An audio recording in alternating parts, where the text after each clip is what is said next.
So yesterday we created a new client to demonstrate the bankruptcy petition preparation for the voluntary petition, and we named him James T. Albert.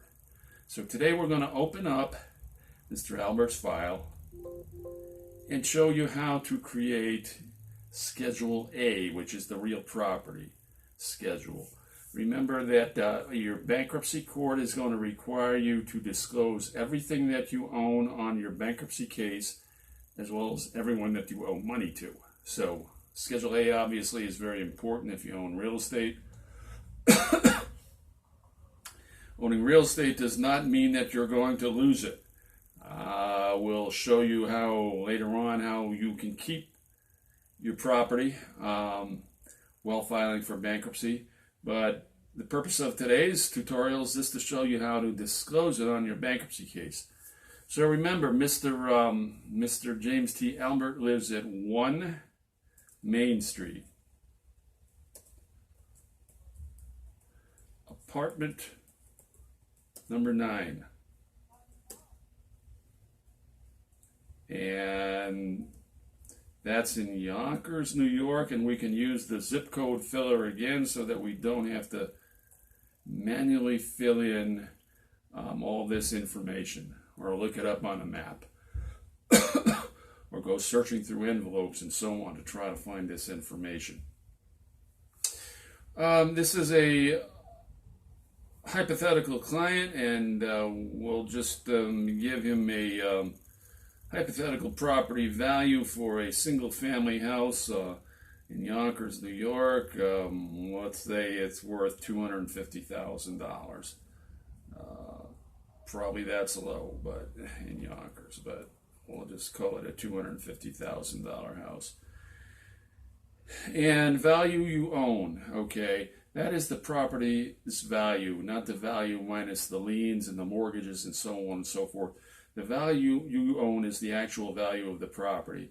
The one exception to this case might be where there's a joint ownership or joint tenants. You might have inherited this property from your parents, and you have 2 other brothers and sisters, in which case you probably only own 1/3, so the value that you own would actually be 1/3. But in this particular case, let's say he owns it, and it's the value that he owns is the same as the value of the property, $250,000. Then here we make a legal description of the property. If you own it, it's considered to be a fee simple. If there's more than one owner on there, it might be a joint tenancy by the entireties. If you just own it for the duration of your natural physical life, then it would be a life estate. But for the most part, it's probably going to be a fee simple. So we put that down for a legal description. And we put it down as who has an interest in the property would be debtor 1 only. And then we check single family home. And then we click add. Okay? And let's go back. And there you have the property that we just added. We can double click it here if we want to change something. But you can see all the numbers have been preserved for the paperwork. Now, the point to be look at here is we haven't filled out the Schedule D yet. So at this point in time, we have no liens against the property. Of course, in reality, there's going to be, most likely be a mortgage and other liens against the property, which we'll put down later on in Schedule D. So we'll cancel edit. Mr. James T. Albert, let's say he owns some other property as well, because you can fill this whole box up with properties that he owns if he does. So let's say he owns a timeshare, and we'll call it Beach Boulevard, or let's say 293 Beach Boulevard.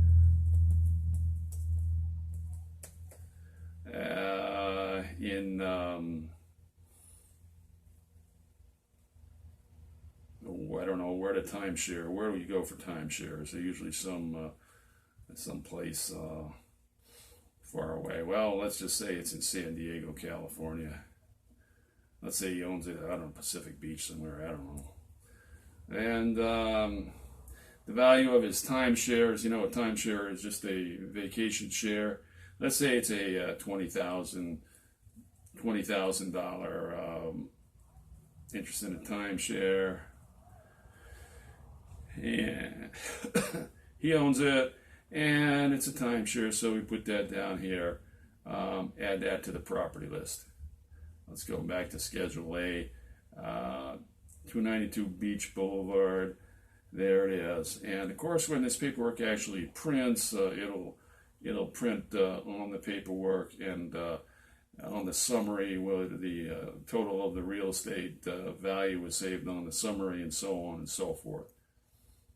So that's how you disclose your real property on Genesis Bankruptcy software.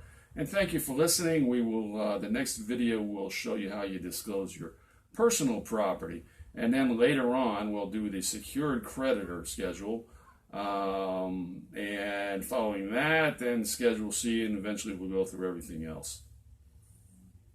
Okay, well, thank you so much, and keep watching these videos to learn more about Genesis Bankruptcy software.